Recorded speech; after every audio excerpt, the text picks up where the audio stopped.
All right, guys. So we've been doing a little series on getting to know your back over the last couple, 2-3 weeks. Today we're doing a practice which is all about getting to know your thoraco lumbar fascia. Exciting. Don't worry, if you don't know what that means, you're going to get to know it. Okay, so for props, you're going to want to have your bolster off to one side of your mat. You don't need that for quite some time. Your block also off to one side of your mat. Your blanket is going to go up at the top of your mat, way up at the front of your mat, and you're actually going to start your practice on your belly with your forehead on the blanket. And have the blanket high enough that like your nose and your chin are not on the blanket, nor are they on the floor. Your head is supported. And then just orient your arms however you're most comfortable. Some people like a goalpost shape for their arms. Some people like to rest their forehead on their hands initially. Some people like to have their arms beside them. All of those options are acceptable.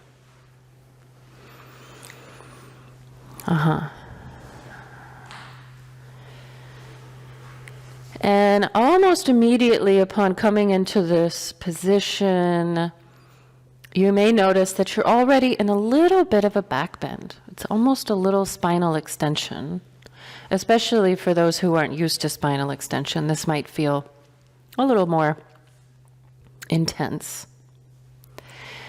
So spend these first moments of your practice exploring the back surface area of your body with your breath.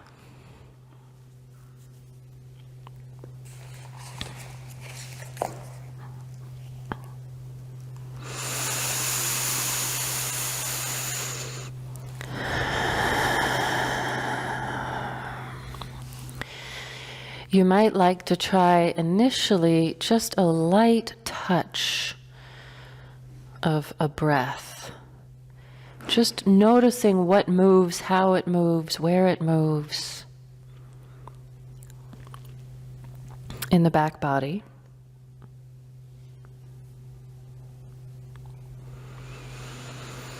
Notice that feeling of almost compression, fullness when you breathe in, and then the subsequent release, softening, dropping, sinking of the out.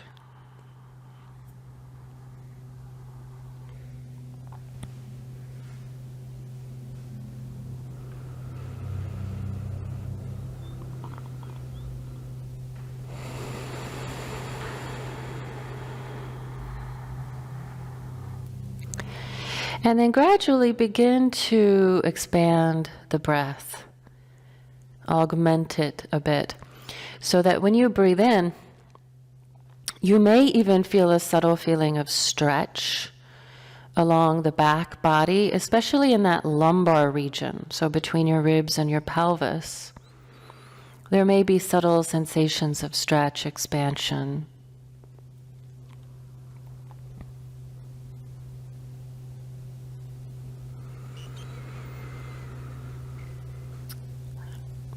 And so even if you're not aware of it, you are right now having an experience of your thoraco lumbar fascia. This is a dense, dense, dense, strong layer of connective tissue which covers this whole lumbar region. From the right to the left, from the crest of the pelvis to the middle rib cage. This fascia connects every joint.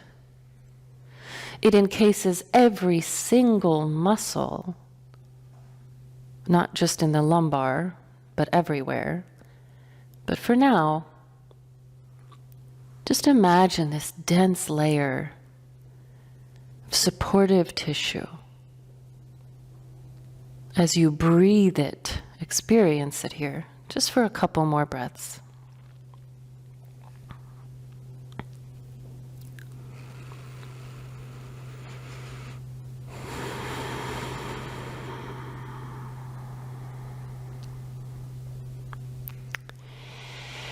And then please bring your feet even wider on your yoga mat.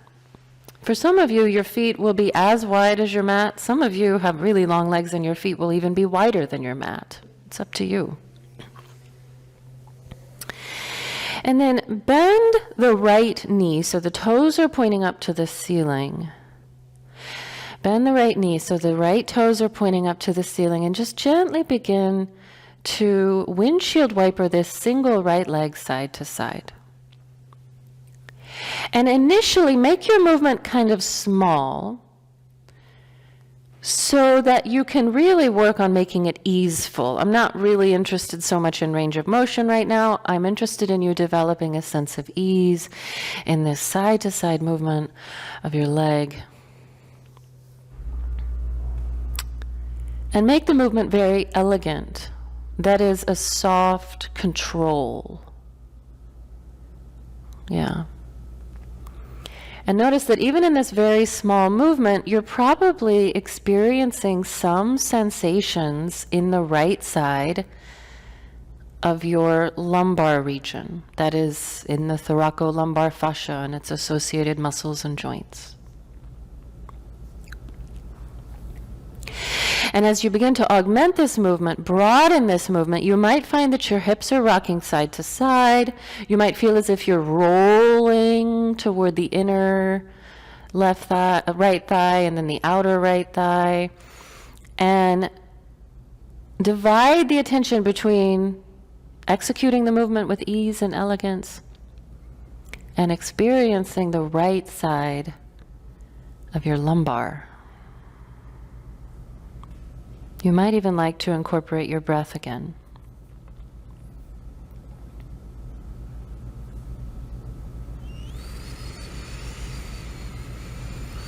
Sometimes you can really make your movement a lot bigger if you rock your hips and kind of pike your hips away from the floor. You might want to try that. Yeah. And then you might even see if, okay, can I rock my hips and roll on my thigh without piking my hips away from the floor? Yeah, let's just do a couple more. And go as far as you'd like to either side and spend a little extra time just kind of holding on the right. And then come up and hold on the left. One more time, holding with your leg out to the right. And just allow yourself to kind of roll to the outside of the thigh. Maybe the left hip lifts a little as you rock. Hold, hold, hold. And keep that left leg really wide. You might even feel as if you've rolled to the inside of the left leg, which is ideal. Keeping the right knee bent, slide your right thigh right up next to your left thigh. Keep your left thigh wide. Slide your right thigh to your left thigh. And then send that right leg along your left leg. So your two legs are side by side, squeezed together. You may even want to cross your right ankle over your left ankle. Okay? You might. And then you probably need to pick up your blanket because I'm actually going to have you shift your head and shoulders to the left as well. We're coming into a banana pose, except for you're on your belly. So your head and shoulders go to the left, your feet are to the left. Everything is to the left except your hips, which are in the center. And two hips are really nicely pressed into the floor. We don't have that right one peeling up. And hopefully you're experiencing a bit of a side stretch in your right side waist, maybe your outside hip. Orient your arms however you'd like. For your prone banana, head and shoulders could go, for some of us, quite far to the left. Yeah? Yeah, I think even maybe just a little bit more if you don't mind. Yeah, try that. Good. And once again, use a nice, soft, exploratory breath into the right side of the waist, which is, of course, connected to your back, your right side lumbar. So as I say, this fascia substance is the immediate environment for every single cell in your body.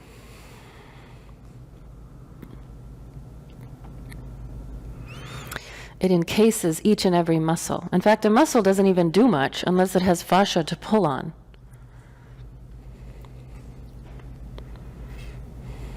It supports joints. It's what allows muscles to act on joints.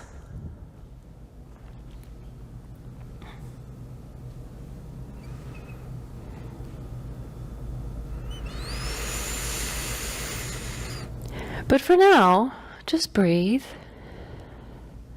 and experience this tissue.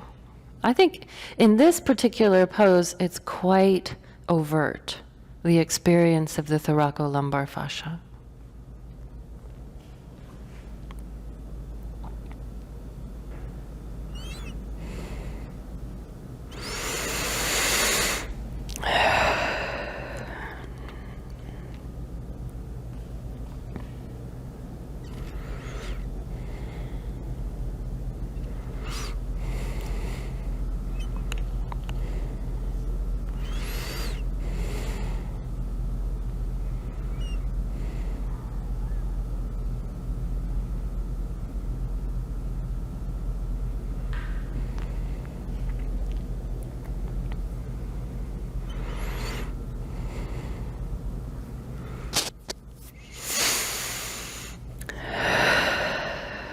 Just a couple more breaths, please.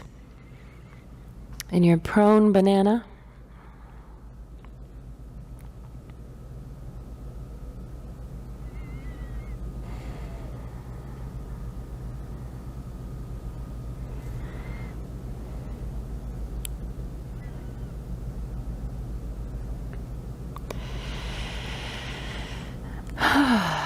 So if your legs are crossed, you're welcome to uncross them, but it won't hurt you to keep them like that for a moment longer.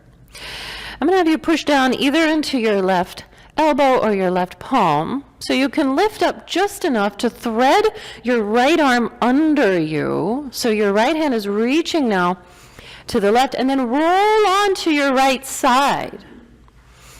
And move your blanket around, maybe make it a little thicker so your head is well supported. And draw your knees up to your chest. So you're on your right side body, your head is supported, your knees are drawn up to your chest. Your right arm is just reaching straight out in front of you. And your left arm is just going to lay on your left side body. Just lay it on your side for now. That left arm, that top arm. Yeah, just lay it there. And take a moment to experience the right side waist and the right side lumbar here in this position. And note its relationship to the mat underneath you.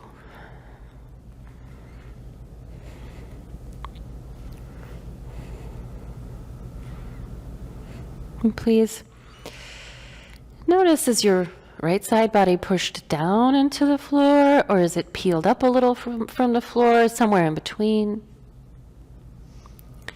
And then go ahead and formalize this relationship with the floor. Really press your right side body down into the mat. And then do the opposite. Start to kind of maybe lift your left ribs so your right ribs kind of pick up off of the floor a little. So there's maybe a little gap between your right side body and the floor, hip and shoulder, of course, still on the floor. And then, once again, press your right side body down. And then lift your right side body up. So remember, muscles basically just act on fascia. So right now, as you're moving and shifting, remember that many textures and layers of the physical self are engaged, are recruited in this process of experience. And let's add on to some other layers now. So rather than just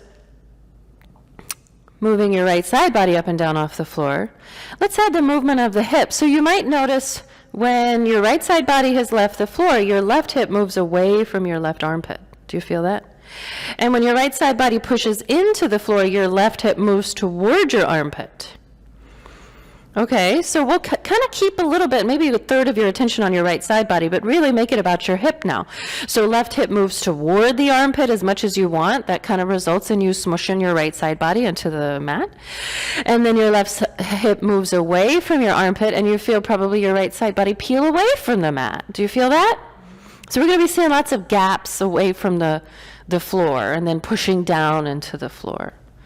We could use my famous critter space. Like you just got the most adorable little critter under your right side body and you don't want to squish it, right? So lift that right side body away from the floor and then push your right side body into the floor.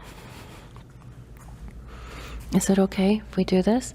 So this hip moves away, your side body leaves the floor, and then this hip moves toward your right side body, push down. Let's try it a couple more times, right? So there's lots of movement here, right? Okay, let me add on again. So the next time your right side body is smushed down and your left hip is moving toward your armpit, lift both of your feet away from the floor. So the knees are still bent, the thighs stay down, but your feet peel up off of the ground. Maybe your toes point because it looks prettier. And then push your feet down into the floor again and your left hip away from your armpit and your right side body peel up away from the floor. And then lift your feet up away from the floor. So we're getting more hip movement, right? And then push them down. Do a few more and just enjoy this process, all of these layers and textures of experience. And go really slow because the movement itself is not that important. This is really more about, your experience doing the movement. So when the hip moves towards your armpit, the feet lift. And when your hip moves away from your armpit, your feet push down, right? Yes. Just a couple more, guys. Yeah, we push down into the feet. And then we lift the feet, right? Okay. Now the next time you've got your feet pushing down into the floor, let your left arm slide off to the left and your heart open and your face look up. Almost like you're in a twist, right? And then as you roll back onto your side and you lift your feet, your left arm just slides back onto your side. Let's not make a big arc overhead. Let's keep the arm pretty close to the floor. So feet push down, you open up into a twist. Feet lift up, you return to your side, left arm just kind of back right onto your side, okay? You open up into the twist as your feet push down, your right side body peels away from the floor. Your feet lift up as you return, arm to your side. Keep your arm pretty close to the floor. Do just a couple more. Just explore this. And if you're like, I don't know, Mandy, it's so many things to do, take more repetitions. Take your time. I don't care if you execute it perfectly. It doesn't matter. It's about the experience you're having of your right side thoraco lumbar fascia. Okay? That's all. And it's kind of fun, right? Yeah. Okay, so the next time your feet are pushing down, right side body peeling away from the floor, left arm open, chest point to the sky. I'm going to have you stay and correct your blanket because it's probably too thick. I don't want your head all poking up. That's going to kind of interrupt the rhythm of your spine. Your right shoulder blade is probably a little wedged under you, so move your right shoulder blade out wider so it's fully flattened onto the mat. And for sure, your left knee can peel up off of your right knee so that you can bring your left shoulder toward the floor comfortably, okay? Let's do this, give you a little more support. Yeah. And if having that left knee picked up off of the right knee isn't so good for you, you could always put something between your knees, between your ankles.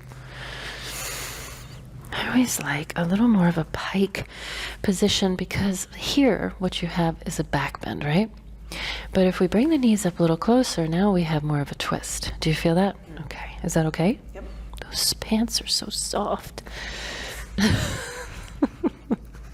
do that.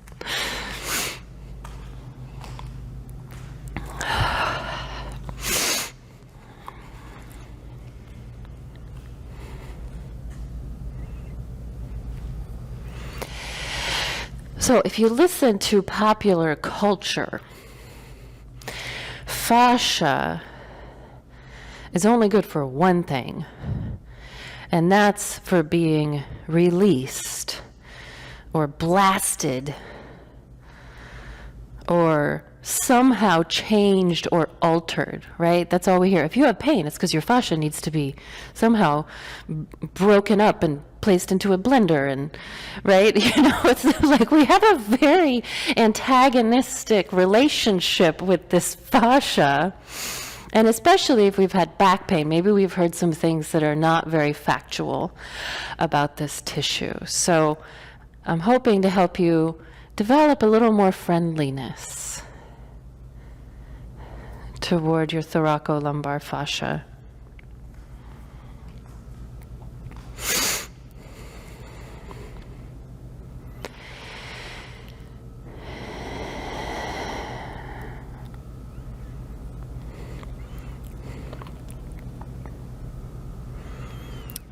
So you'll spend the next minute or so in this supine twist, just breathing into that lumbar region, right and left. And many times when I ask someone, a student, a client, to breathe into an area, their thought is first to make the pose as intense as is possible with the breath. That is not my instruction. Just explore this with any kind of breath.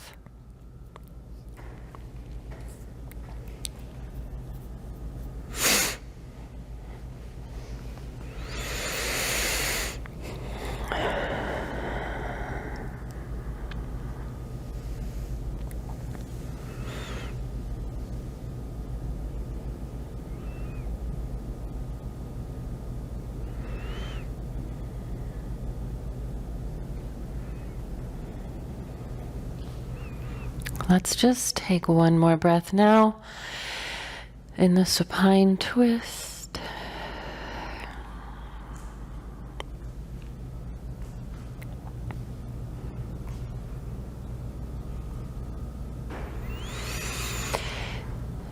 And then please take your time rolling over onto your right side. Just rest there for a moment. Notice if anything has changed about your experience with the right side body and its relationship to the floor, or if everything is exactly the same.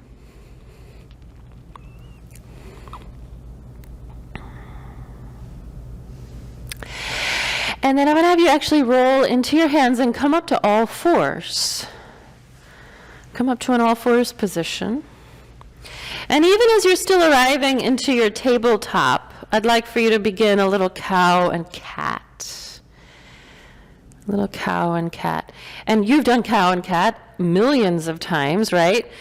For today, you don't even have to think about the movement. Just keep your mind's eye on that lumbar region, right? This dynamic experience of moving textures and layers. Exactly, and you'll notice for sure one side feels way, way different. Yes. The area of the brain which is devoted to that right side lumbar is probably more lit up, which provides an experience of it feeling more awake. And of course, we probably altered blood flow, hydration, so many things. Yeah, that's fascinating. Couple more, guys. Go slow. Do these last two about as slow as you can manage. Yeah. Good.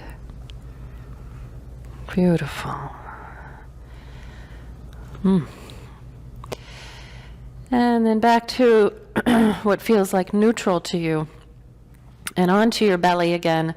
Into that same prone position that we began in. So your forehead is supported, so your nose and chin have space. And you, of course, can breathe.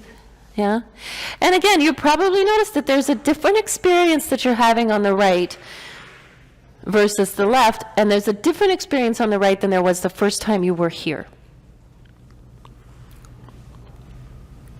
Maybe it feels bigger. Maybe it feels shorter, denser, longer, puffier, heavier, higher.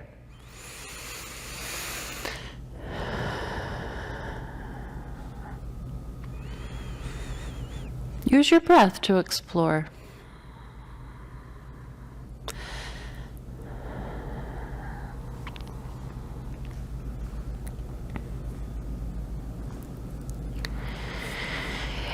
And then if your feet aren't pretty wide already, go ahead and bring them out as wide as you can manage now, whatever is comfortable.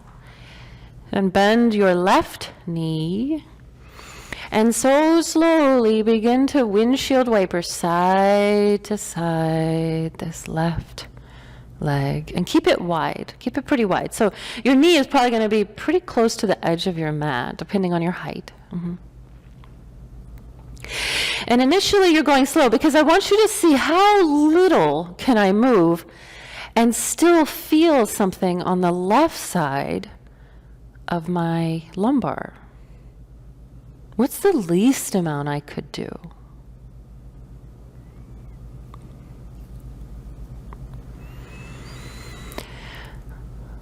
So, when we get over the fact that somehow fascia must be released or blasted into oblivion, we can talk about one of the most fascinating aspects of fascia, which is that it is very much a conduit of communication in your body.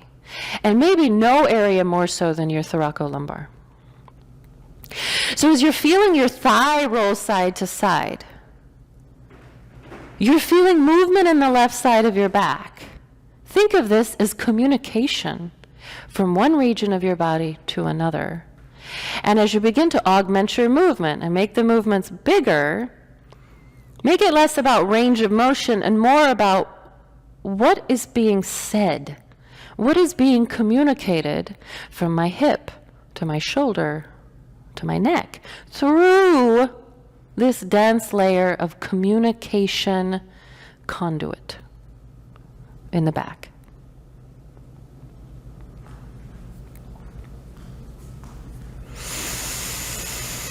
What is being communicated?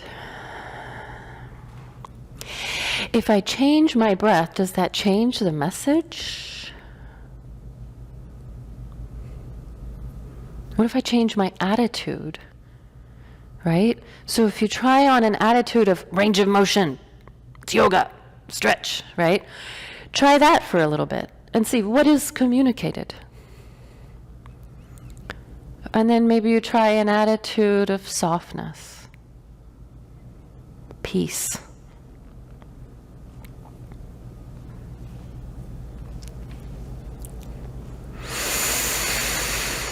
And then I'm going to have you kind of just move to a place where you have probably the most movement side to side. And you're just going to kind of hold for a moment in each place. Just so you have kind of a pause on one side and then a pause on the other side. Just a little more experiencing. And the next time your left leg is out to the left, so it's as wide as it'll go, and you've kind of rolled your hips, so you're leaning more into the left, and perhaps more on the inner right thigh now. Perhaps even the right toes are turned out a little. Yeah? Hold. Hold. And then keep the right leg as wide as you can. Keep that left knee bent as you bring your left thigh and smush it up to your right thigh. And then extend your left leg long, possibly crossing left ankle over right. I will tell you, I don't like to have my ankles crossed here. So if you don't like it, it's okay. I don't cross my ankles here. It's not my favorite. And then your upper body, your head and shoulders move to the right as well. Move your blanket maybe. Yeah? Upper body to the right, legs to the right, hips stay centered, hips stay heavy. 2 hips flat on the floor. And now have an experience, right? It's weird how you can move around all day and never actually experience your body. So here's your chance.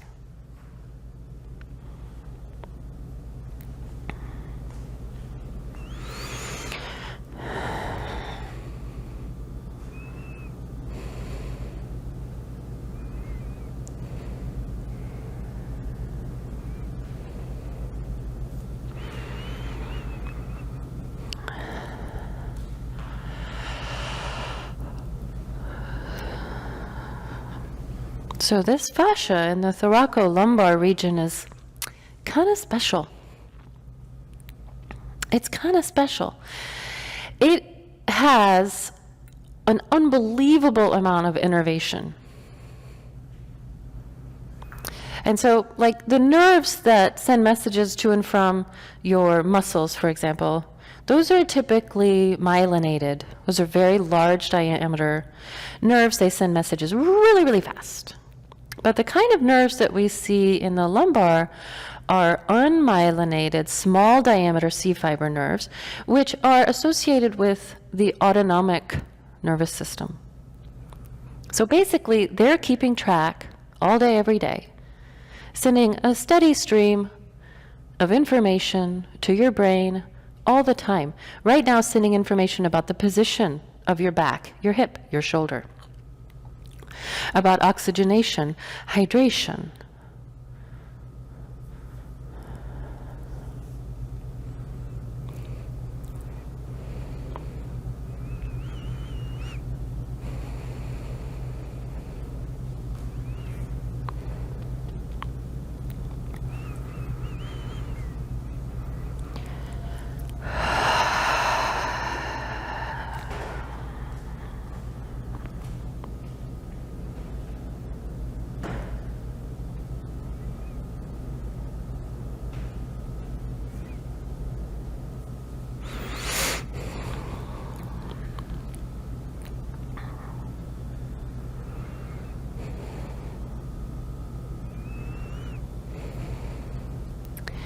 Let's take one more breath in your prone banana. Yeah. And then you're going to pick up just enough that you can thread your left arm under you and roll onto your left side. Support your head. Draw your knees up toward your chest. Draw your knees up toward your chest, right? And you're on your side with your right arm resting on your right side. And you're noticing your the relationship between your left side body and the floor may be completely different than what you noticed on the right. That wouldn't surprise me at all.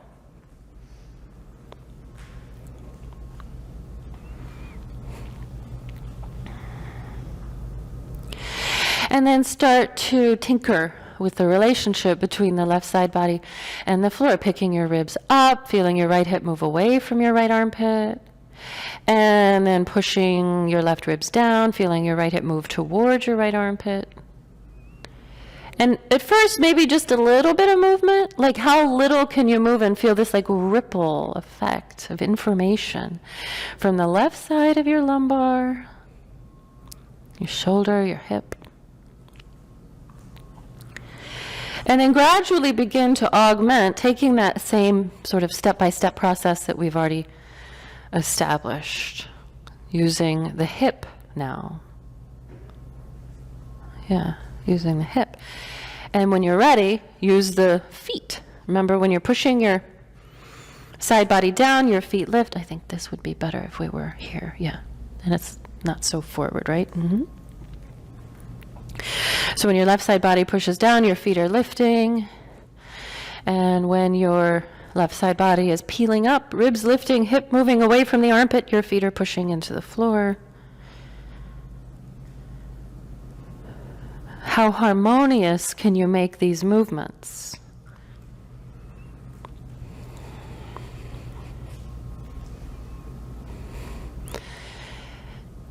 And there's another way that you can alter this. You can tinker with the experience, and that's with the breath.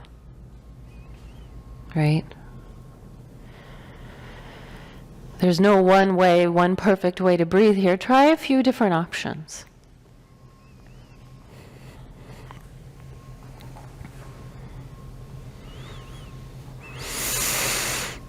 Oh yeah, good job, guys. And by the way, stop looking for the right way to do this. There's no right way to do it. Your brain is pretty amazing. It's going to execute it a little bit differently every single time, even if you try to do it the same. So why not give the brain lots of options, lots of things to look at and experience? Let's just do a couple more. Actually, no, let's add the arm. Let's add the arm. So when your feet are pushing down, your left side body has peeled away from the floor. Your right arm sweeps out to the right. Keep it close to the body and the floor. Let's not lift it up too much, okay? And then when your feet lift and your side body pushes down, your right arm just returns to your side, your heart facing the left. And when your feet push down and you open, heart to sky, maybe gaze goes out to the right a little. So when your feet lift, that means you're returning to your side. And when your feet push down, that means you're opening up. So when your feet lift, your left side body is pushing into the floor. You're returning to your side. And when the feet push down, your left side body is peeling away from the floor. Your right arm opening, chest opening into a twist. And if you're noticing that your left shoulder blade is almost acting like a wedge, prohibiting you from moving side to side or open and close the way you want, you might need to shift your left shoulder blade already to the left, so it's a little flatter on the floor. Just do a couple more of these and explore. Make it elegant and easeful.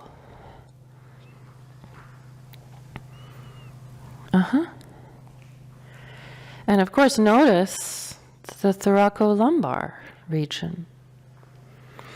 And if you're like, I don't know, am I noticing fascia or muscle? Yes, it doesn't matter. If you're having an experience of your back, you're having an experience of thoracolumbar fascia. It's not that complex, unfortunately.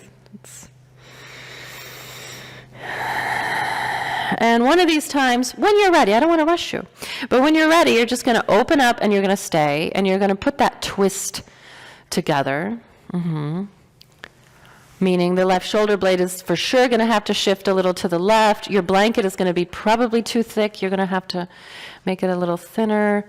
Right arm out to the right. Yes. So once again, this shoulder blade is acting a bit like a wedge, so we're going to bring it over. Yeah, good. And then see, with that shoulder blade a little wider now, how do you feel about allowing the heart to open a little bit more if this knee comes up? Go ahead and open up a little more to the sky with your heart. Yeah. Can you go any more? Let me see. Open up. Pretty darn good. Yeah. I'm going to give another option here too. I'll take this.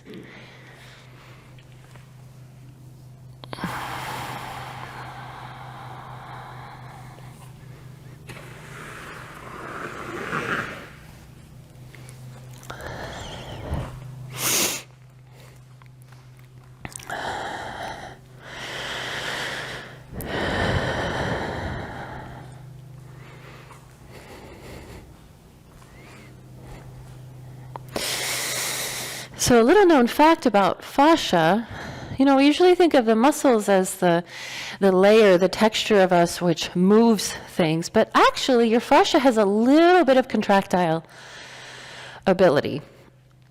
It's not enough to like move your arm or anything, but especially here in this lumbar region, there's quite a bit of capacity for the fascia itself to stiffen and contract. So anyone who's experienced back pain has probably experienced the dark side of this capacity, this stiffening and contracting. Usually when fascia is stiffening or contracting, it's in response to some sort of danger signal. So we think maybe part of the reason it can contract is to sort of reduce blood flow, fluid flow in the area, in case there's a trauma, which is fine if there's a trauma, but not so good if we actually need blood flow, we need fluid flow, we need cellular metabolism. That can exacerbate the stiffness, right? That sort of acid tissue experience. Because all of these nerves aren't just sending information to the brain is also sending information to the fascia. Although about 80% of the information is from the body to the brain.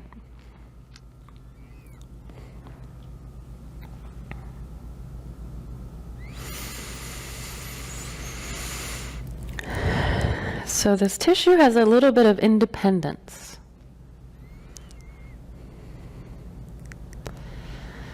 But it's very tied into the sympathetic nervous system. The part of the nervous system which has always got its antenna up for potential threat. For many, these movements are threatening. Or some other movements are threatening. Even if you're holding your breath, that can be perceived by the sympathetic nervous system as a potential threat.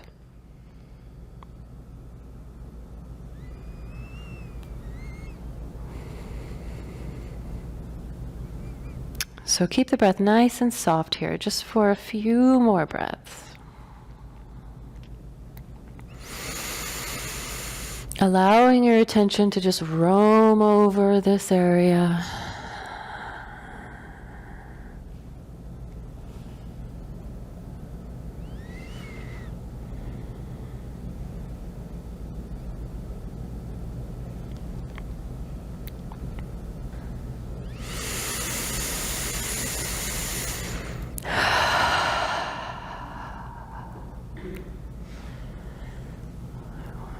Okay, so take your time. Find your way back onto your left side and see if anything has changed about the relationship between the left side body and the floor.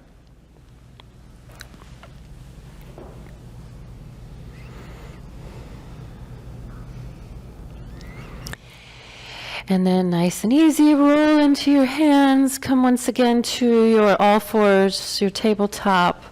And even as you're still arriving, finding a little cow and a cat movement. It doesn't always have to be the biggest movement. That's maybe the most powerful lesson that I've gotten from my training in somatics, is that we don't always have to go for the biggest sensation. Sometimes the biggest lessons are learned in the smallest movements. And you might notice there's a different experience happening on the left and the right. And certainly a different experience from the last time you were here.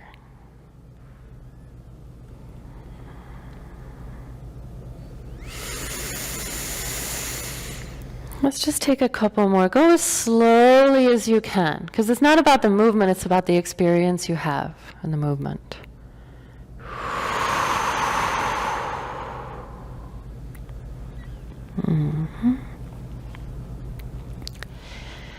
Great. And find a neutral position so that you can swing your legs around in front of you and sit down on your butt.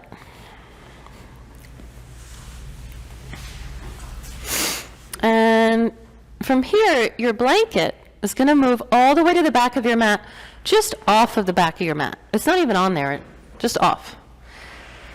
Have your block to one side, mid-mat region, and then scoot forward on your mat. So you're in the front third of your mat, maybe even all the way up to the front. And bring your bolster latitudinal behind you. So the short edges of the bolster are against the long edges of your mat. Make sure you're forward on your mat, please. Nice and forward on your mat. And then plant your feet, place your hands on that bolster so you can lift your hips up onto the bolster. And then roll down onto your back with your hips elevated and your feet flat on the floor, kneecaps pointing up. Feet flat on the floor. Do not extend your legs. Keep your knees bent, please. Take your block in your left hand and then just really stretch that left arm out so you can land the block right beside your mat, just slightly forward of your bolster. Yeah? And then take your left knee into your chest. And then your right knee into your chest. So you'll feel maybe like your tailbone is tilted up now. And if you feel like it's okay, you could even maybe augment that a little bit. Let your tail really point up.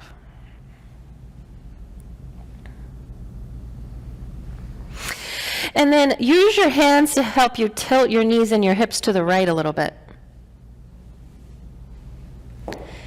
And then circle your knees forward. So you'll feel almost like you're coming into a back bend over the bolster, and then circle your knees to the left and back to your chest. Let's do that a few more times. Go nice and slow, making circles. Now your circles could be itty bitty, because if you're someone who's had some discomfort in your back before, this might set off those alarm bells. It might get that sympathetic nervous system really revved up, causing even more protection, right? So instead, breathe softly, move carefully, but with a little sense of playfulness.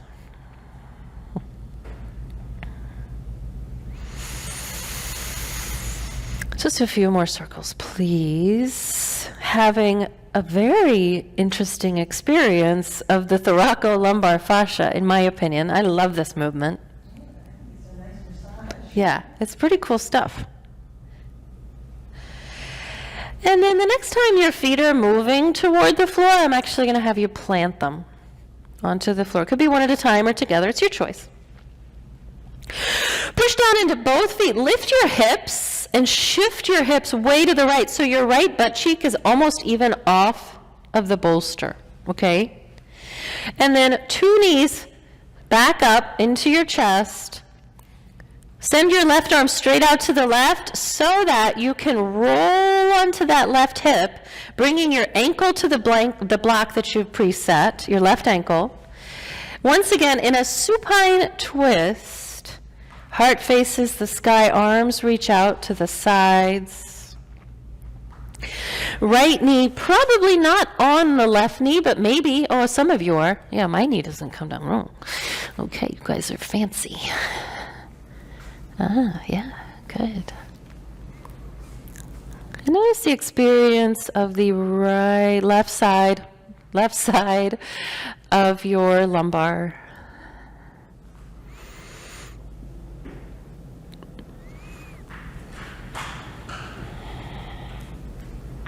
So the fascia is primarily composed of something called extracellular matrix, meaning that most of fascia is not even you. It's not even cells. It's stuff like collagen, fibrils, and elastin. But the cells that live in there are pretty cool. They're called fibroblasts.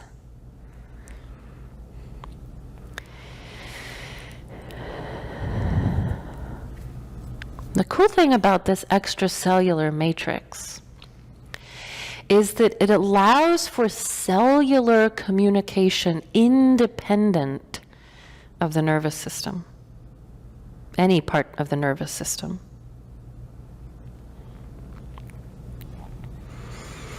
So when you even tug on one cell in the body, every other cell is aware.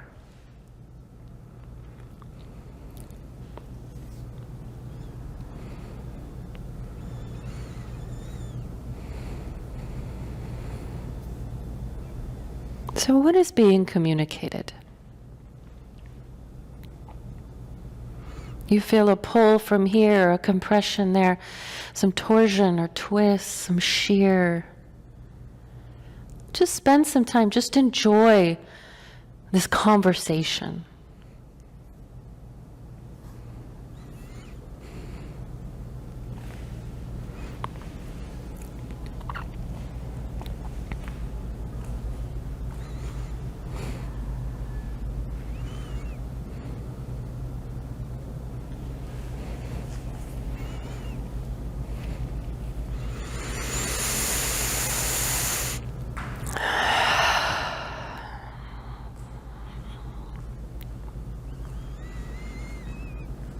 Let's just take one more breath in the elevated twist.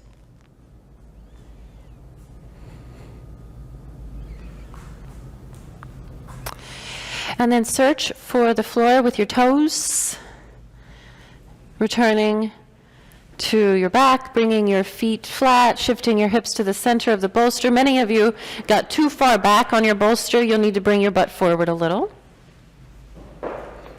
Take a moment, just notice any differences between the two sides.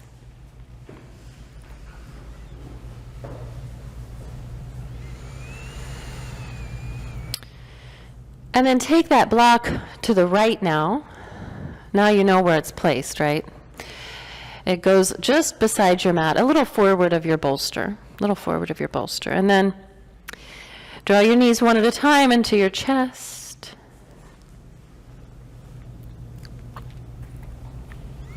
Maybe your tail tilts up a little extra, if you want. If you feel like you're going to fall off your bolster, you might be too far back, by the way. And then this time, help the knees to the left.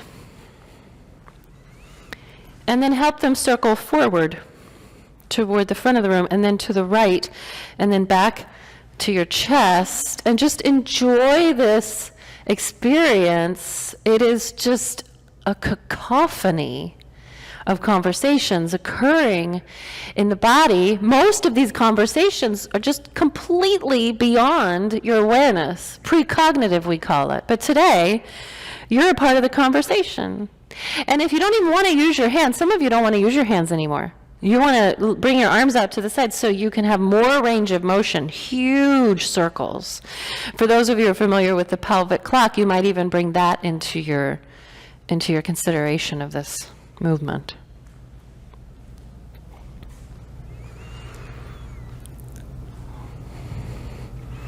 You can't tug on a single cell in the body without other cells becoming aware of it.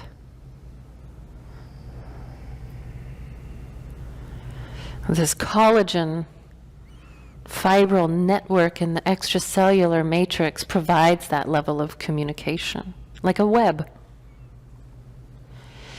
And so the next time your feet are close to the floor, you're going to put them down, maybe one at a time. That's my preference. And this time, you're going to press down into your feet, lift those hips and shift them to the left, pretty far. So maybe your left hip is even off of the bolster. Draw the knees back into the chest. And then right arm out to the right. It's going to act like a brake so you don't crash. When you bring your thighs over to the right, land your ankle on that block which you have preset. Arms wide open, heart to the sky. You could for sure have the left knee off of the right knee, you know. Sometimes the knees don't stay stacked, and that's okay.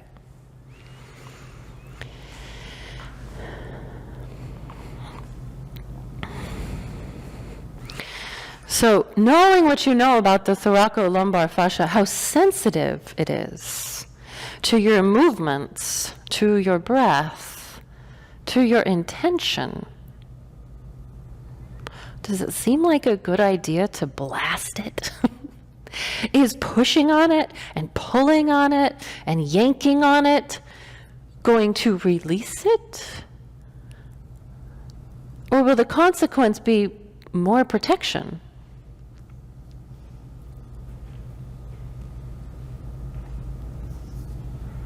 Think about that collagen matrix. Collagen is stronger than steel.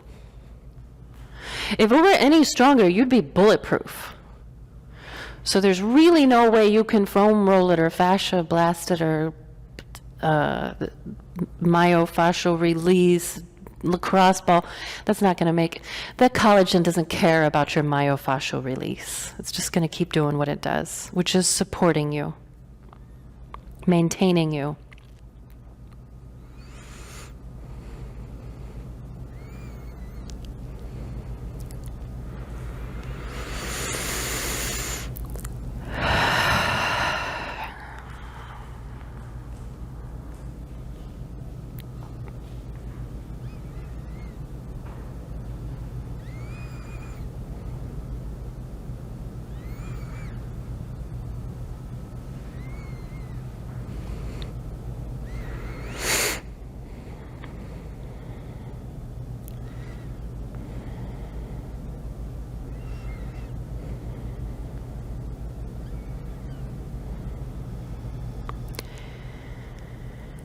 Let's just take one more breath, please. Your elevated twist.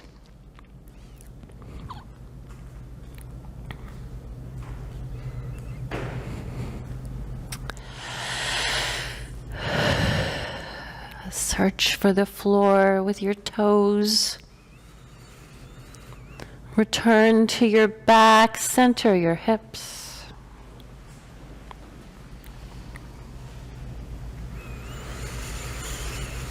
So that blanket, which is overhead now, hopefully not under your head.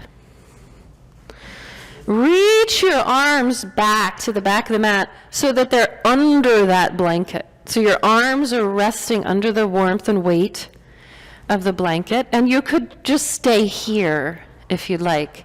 And just feel that nice stretch, that tension along the side bodies, along the back body. Some of you, though, might like to extend one leg.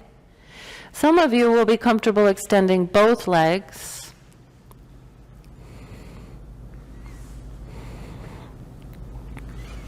And if you're just going to do one, maybe take 3-4 breaths and then do the other one.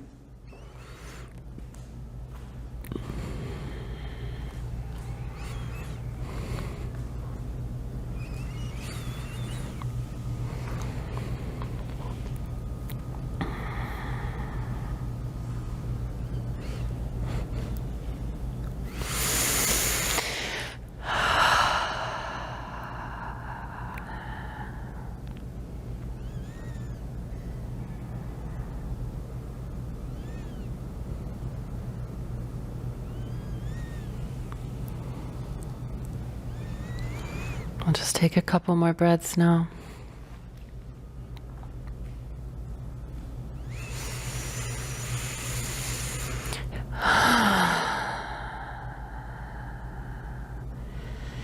And then one at a time, planting your feet flat if they're not already. Bringing your arms back down around your sides. Push down into your feet, lift your hips, and push the bolster to your heels. You might need a couple of attempts because the first time your bolster is going to be halfway under your butt, right? And then once you've got that bolster out from under your rear end, extend your legs out long over it. Maybe now the blanket is back under your head for a little pillow.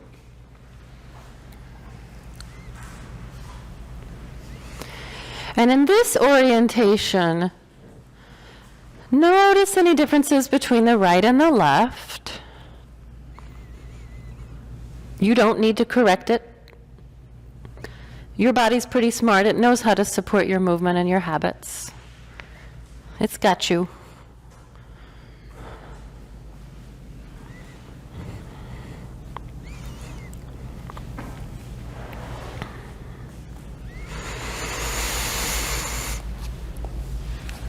And then one more time before our final pose. Take a few exploratory breaths into this dynamic, extraordinary region of your body.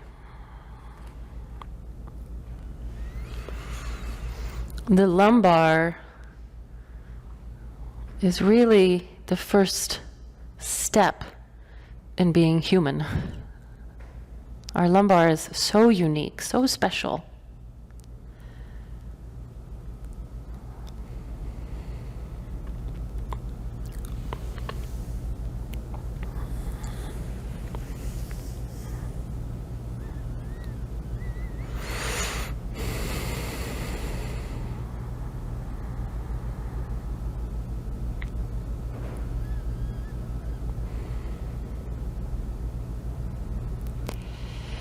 And then if it's easier for you to take Shavasana with something to think about, like your back, go ahead. If you prefer just to completely fall back, do that for your Shavasana.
yogis. It's time to deepen the breath again.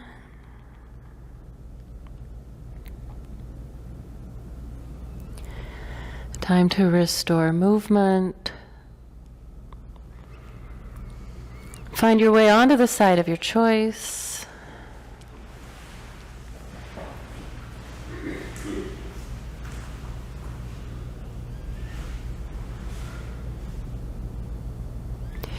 Roll into your hands and rise to your seat.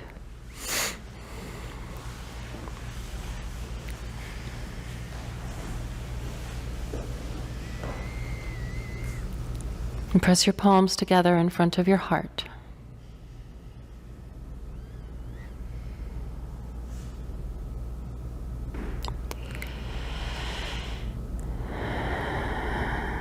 Namaste.